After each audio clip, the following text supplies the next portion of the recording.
Good afternoon.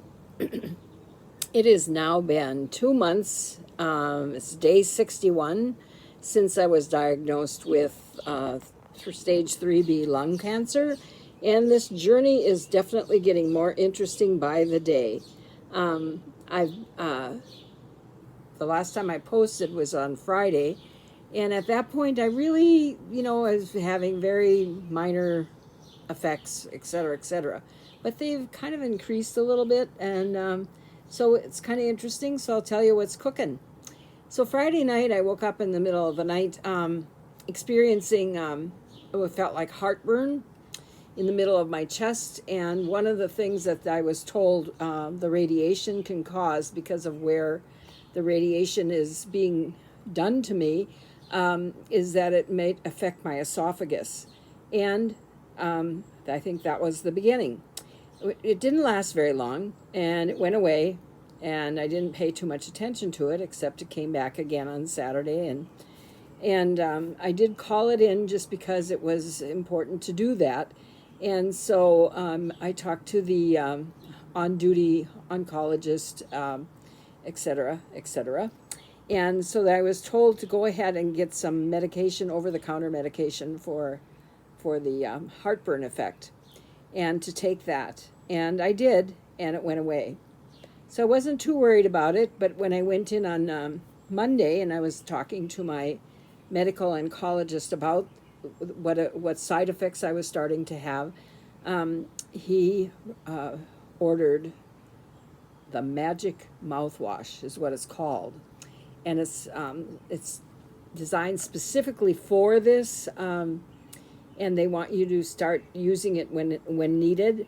And so it's kind of interesting.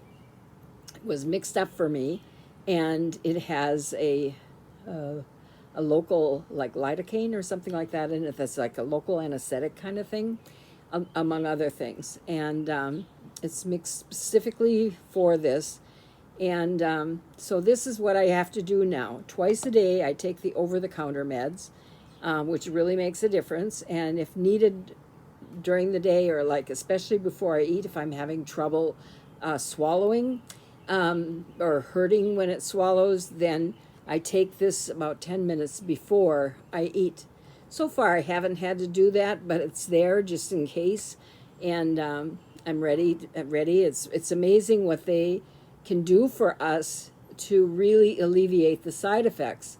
And so Monday, when I had my third, this is my third session, and I thought I was like halfway done, and I might be halfway done, but I'm not absolutely sure right now. And I'll explain that in just a few minutes. But anyway, when they give me these pre-meds, there's a bunch of them, and they really do the job exactly what they're supposed to do.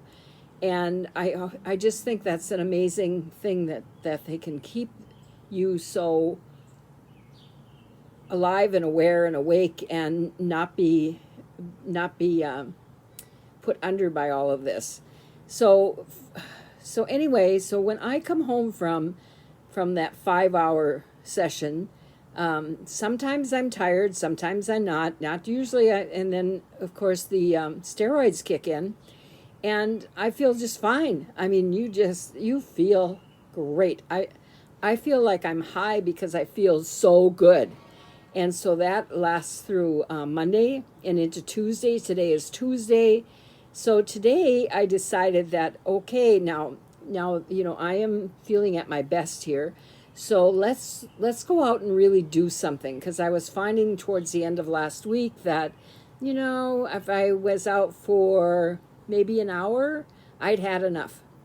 And so I wanted to be able to take a drive, be out for at least an hour and a half, get back home. So that's exactly what we did today. We went shopping, and we were out for about an hour and a half, and I was starting to feel what my warning signs are.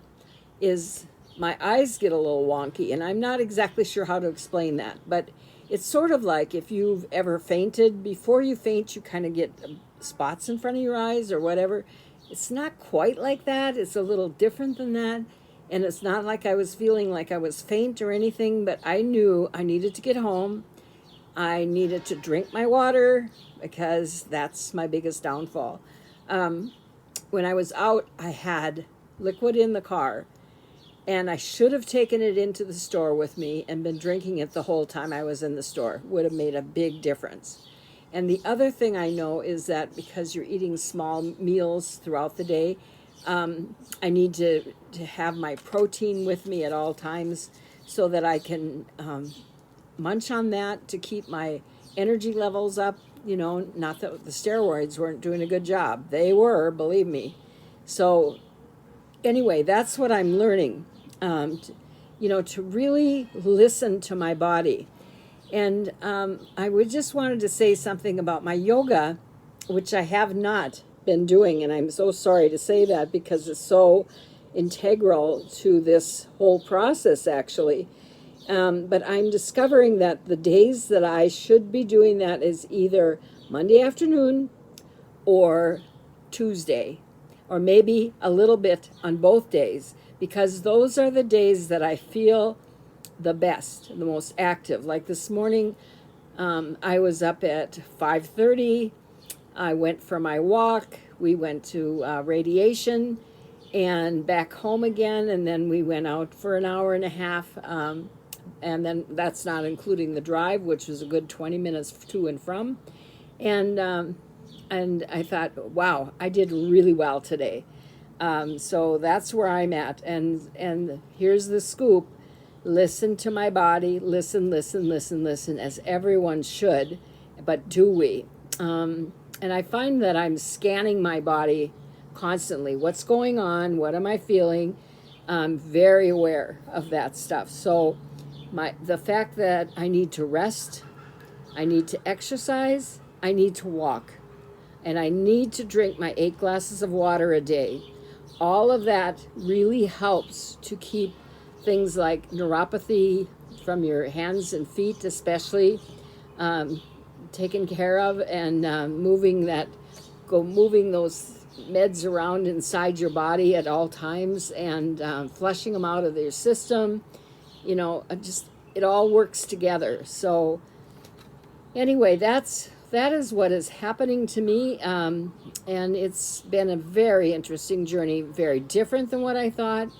Good in some ways, so in others, but at least I can live with it day by day. It's okay. I don't know if anybody has been keeping up with your grounding techniques with your senses. But if you haven't, that's okay. Just have fun, whatever you can do. Today, an interesting thing happened to me, and I have to tell you about it. I went for my radiation treatment, and of course, you see these same technicians. I'm not sure if they're nurses or technicians, or probably nurse technicians, whatever. Anyway, you see them every day, and so you build up this wonderful rapport. So this one girl, she says to me, I was so impressed. I have to tell you, I'm so impressed to see you wearing American Eagle jeans. And I said, well, thank you. I said, these are so comfortable. They're like barrel jeans, and they're just so comfortable. Like my granddaughter told me about them and said I really should take a look at them. And she just, she said she had been out with her 15-year-old daughter the night before, and that was one of the things that they purchased for the 15-year-old. And she said, oh, I was thinking that, oh boy, I'm 40 and I'm right on the cusp. Should I get these? Should I not? So whatever. Anyway, she decided to get them. And she said, here you are, you're twice my age, and you're wearing those. How is that? And I said, well, I think we really need to be aware of who we are and always be who you are. And you don't have to fit in with the norm. Nobody says that because you're 80, you have to look like you're 80 or feel like you're 80 or be 80. You are certainly welcome to dress how you choose to dress and have some fun along the way doing that. And that's exactly what I do. And I love it. I love it. The grandkids love it. I love it. Harry loves it. What what have you got to lose, right? Anyway, that's just my story today, and I will talk to you soon. I'll let you know what's cooking. All right, bye.